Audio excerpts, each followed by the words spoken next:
Hello everyone, I am back to game reviews. I'm back. Why is there no applause? I'm a dead channel. Well, since I'm back from this dead channel, I might as well re-review Mario Odyssey, I guess. Wait, this ain't Mario Odyssey? Wait a second. Oh my god. Everyone, welcome to the Hat in Time review. That's right everyone, I'm finally reviewing A Hat in Time after many months. Wow, it's been like 7 or something months since I played this game, and I sticking love it. So, let's get right into the review. Now, the game's story, is a bit weird, but it's weird enough to like it. So, the game is about this kid with a hat that's on a spaceship trying to head home to her home planet. Then all of a sudden, some mafia in space just flat out wants her to pay a toll just to fly over Mafia Town. Mafia's in space. What can I say about that? After denying the fee, the Mafia guy decides to break the window and then releases all of the timepieces that helps power the spaceship that she is in. And then she gets sucked out too into the Mafia town. And then that's where the adventure begins. She has to find every single timepiece. That's a mind freak. Along the way, she meets some weird faces, like Mustache Girl. Yeah. Girls with mustaches. That's sexy.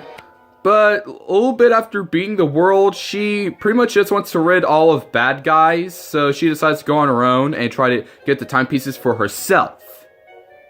So she's technically, I don't know, she's like a rival, like Pokemon. So, yeah. So far the story's pretty good. I like it. But you'll have to go through 4 worlds, including some coming soon DLC with New Game Plus and possibly a new world. I can't wait for that DLC. Gears for breakfast.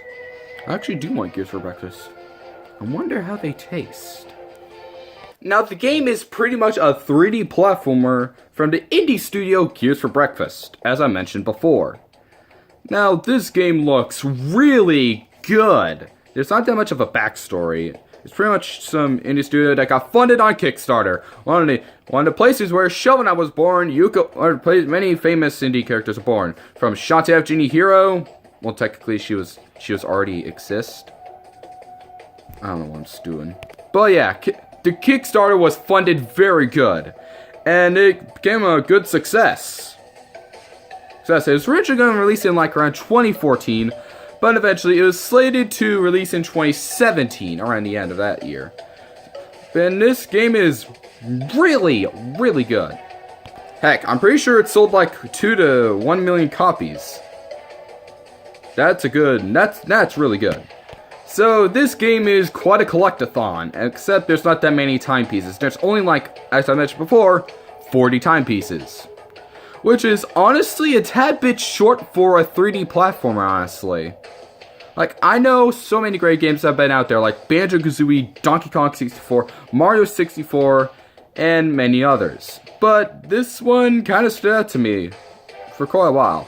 The creators put so much charm and effort into this game, and I cannot give them any much effort enough. They need more of an appreciation for this game.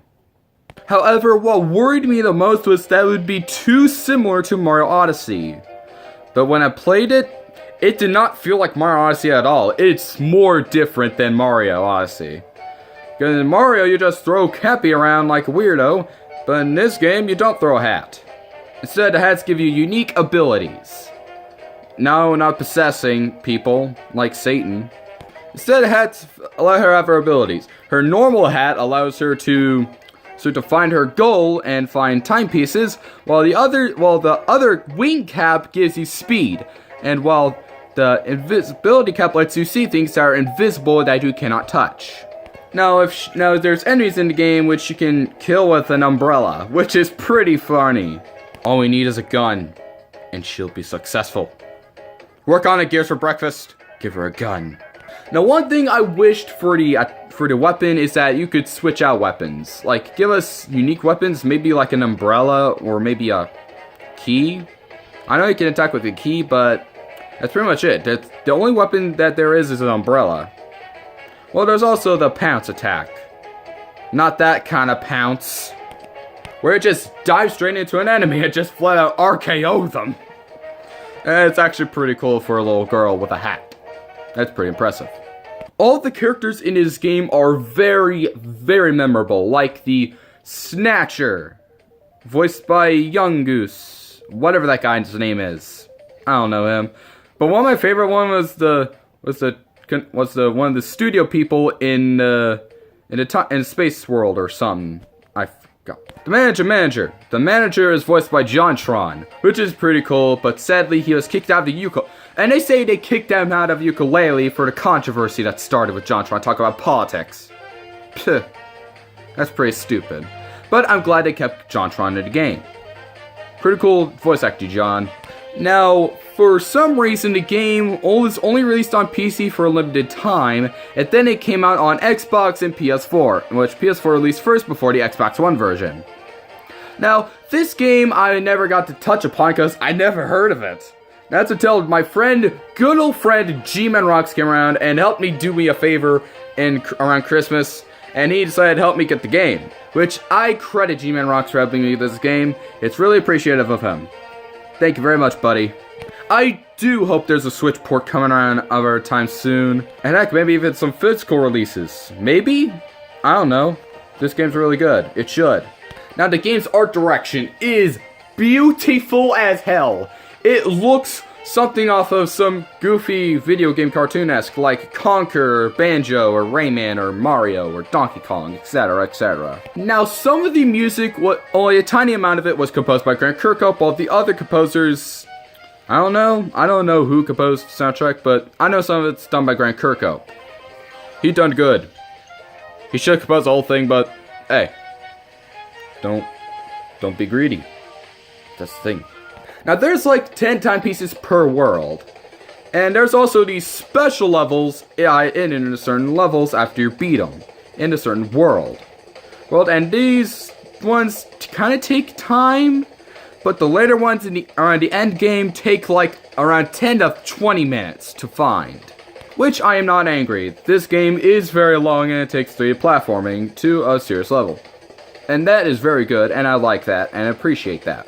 Now, the currency in the game are these little orb things with diamonds in them. And you can trade them in for badges, which helps you use your abilities even more. There's one for dying with one hit. That is pretty much hard mode and Dark Souls mode.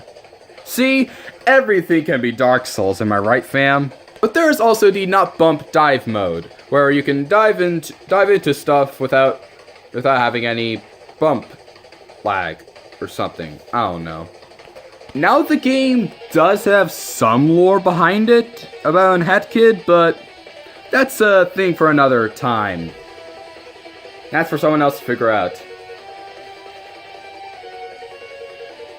A certain YouTuber, which I will not mention. If there were any complaints I had, again, this game is a bit short for a normal platformer. You would at least need half of the timepieces in order to move on and beat the game. If you're a completionist man, that's gonna take quite some time, because I got the Xbox One version, for one, because they can have a lot of achievements, and some of them are a bit confusing. However, some of these hidden collectibles can be found. Now the bosses, they are not that long. Well, they are long, but not that long. But you could beat them in like 5 or 7 minutes, unless you're good. Me, I just suck. Yeah, this game can be a bit difficult at times. But one thing I never got used to a bit was the controls. it kind of felt weird to me, but eventually I got used to it, and the more I got used to it, the more I had fun with it. It's really that fun, and I think everyone should at least give it a shot. Now, I do hope the DLC comes out sometime sooner. But if it's New Game Plus and maybe a new world, I don't know much about the DLC, but for all I know, it'll be bigger. Not make the game bigger and a bit longer for people. So, I hope Games of Reckless knows what they're doing. This game runs really good. Now, before I get to my thoughts and final thoughts about Hat in Time, let's say this game is very beautiful, and the art direction, fantastic. Again, fantastic. However, the controls may be a bit weird at first, but you'll like it the very first second you touch the controller. It's really one of those games you have to figure out and play. As heck, I'd like a Hat in Time too. Hopefully this can make it happen. Who knows? Maybe hack it for Smash? We know that Direct's coming soon, you son of a bitch, so make it happen, please. Nah, I'm just kidding. I want Shantae. And Conquer. Yes, I want Conquer, because I'm weird. And maybe a certain boy who deserves the spot. Now, one of my final thoughts on this game.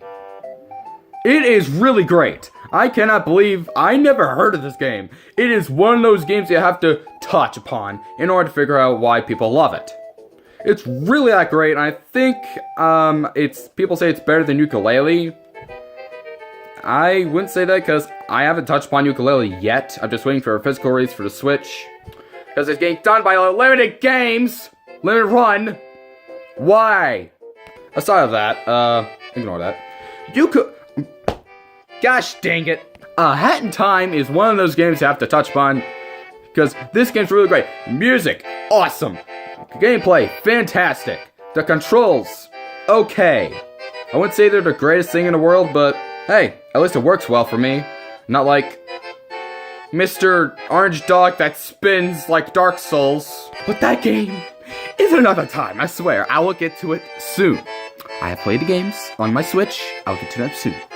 Overall, thank G-Man Rocks for helping me with this game. It's really cool. I love it to death. I'm glad he helped me get the game. Credit goes to G-Man Rocks. He's a really cool person.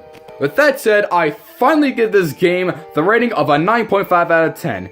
It's not perfect, but it's at least a game I can enjoy.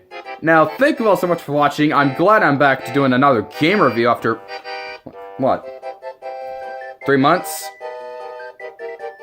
How long has it been?